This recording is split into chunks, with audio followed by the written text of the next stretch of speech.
जय हिंद साथियों, मैं डॉक्टर अमित कुमार आप सभी का भूगोल की श्रृंखला में स्वागत करता हूं।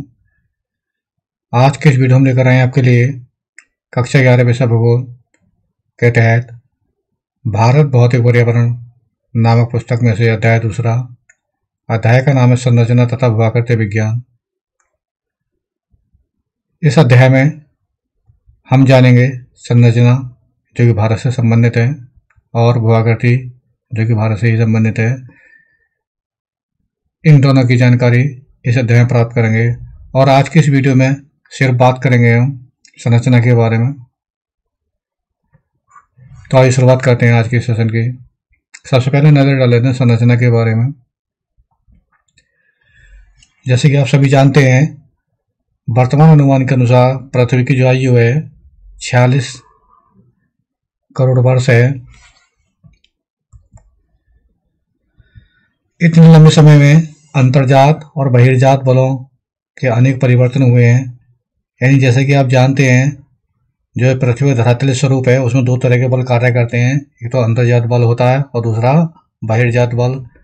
अंतर्जात बल आप जान चुके होंगे भौतिक भूगोल की पुस्तक में, यानी भौतिक भूगोल के मूल सिद्धांत उसमें जान चुके होंगे। यानी ऐसे बल जो पृथ्वी के अंदर कार्यरत रहते हैं अंतर्जाल बल कहलाते हैं, और ऐसे बल जो पृथ्वी की बाहरी सतह पर कार्यरत रहते हैं उन्हें बहिर्जात बलों के नाम से जाना जाता है।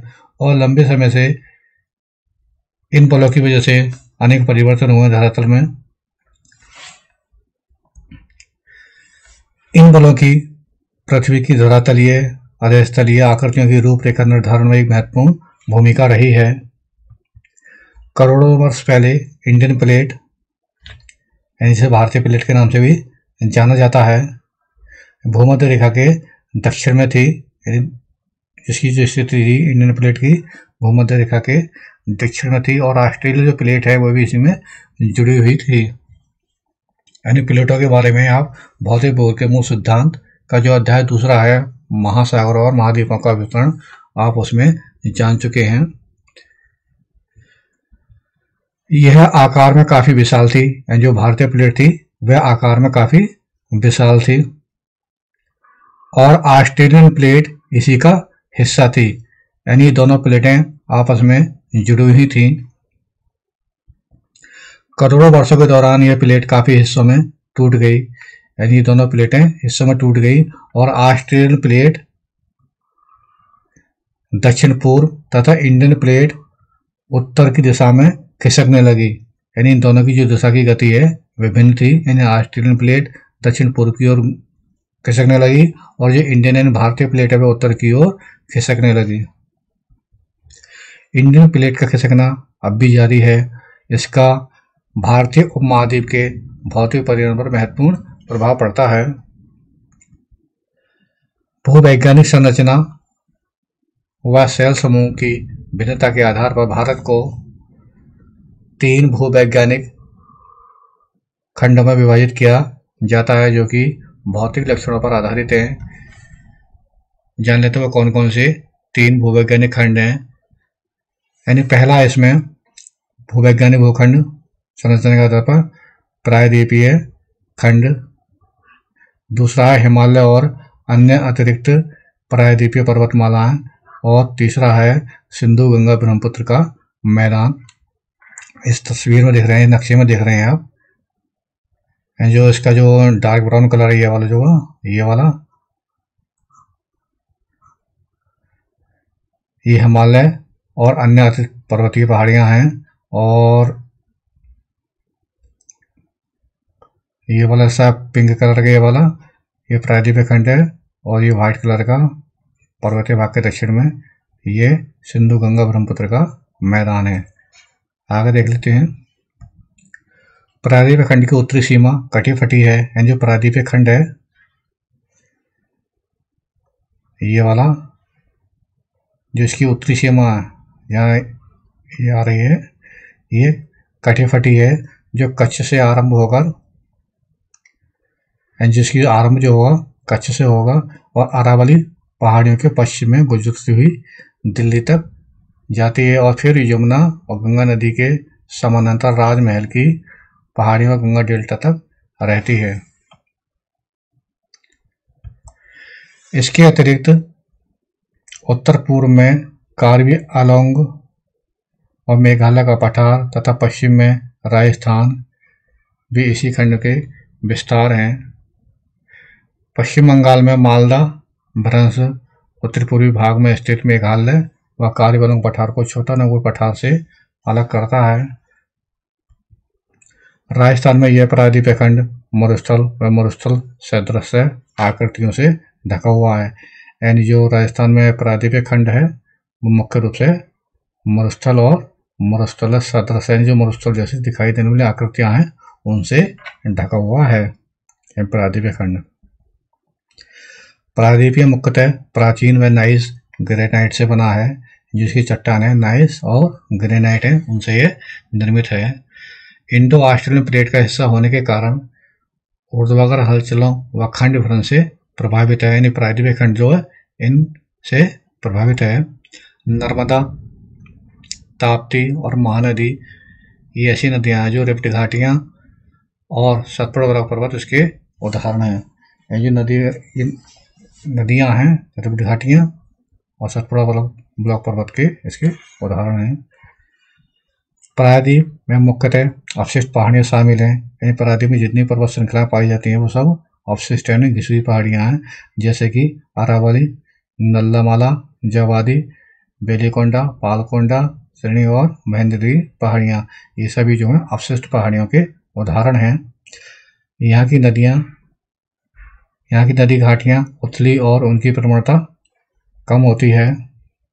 पूर्व की ओर बहने वाली नदियां जो प्रायद्वीपीय खंड पर जितनी भी नदियां पूर्व दिशा की ओर बहती हैं, अधिकांश नदियां बंगाल की खाड़ी में गिरने से पहले डेल्टा का निर्माण करती हैं। और जबकि बात की जाए जो पश्चिम की ओर नदियां बहती हैं वे डेल्टा का निर्माण नहीं करती हैं। अब नजर डाल लेते हैं हिमालय और अन्य अतिरिक्त प्रायद्वीपीय पर्वतमालाएं।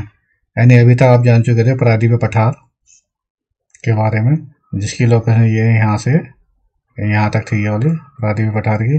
अब जो है बात कर लेते हैं हिमालय पर्वत ये है और इसके अन्य अतिरिक्त प्रायद्वीपीय पर्वतमाला ये वाले पश्चिमी घाट के किनारे पूर्वी घाट के किनारे जो पर्वतमाला है वो उनका अध्ययन करते हैं।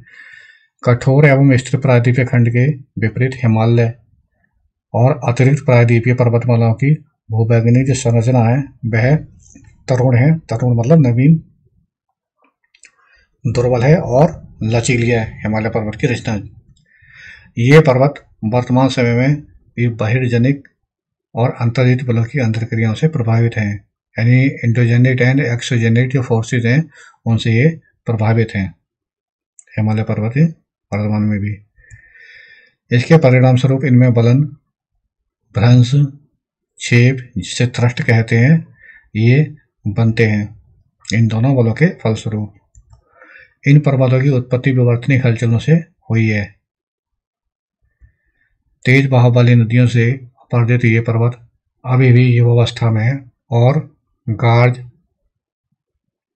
वी आकार की घाटियां, छिपरिकाएं, जलप्रपात इत्यादि इनके जो प्रमाण हैं। अब बात कर लेते हैं सिंधु गंगा ब्रह्मपुत्र मैदान के बारे में। यानी ये मैदान इस जगह आ जाएगा। ये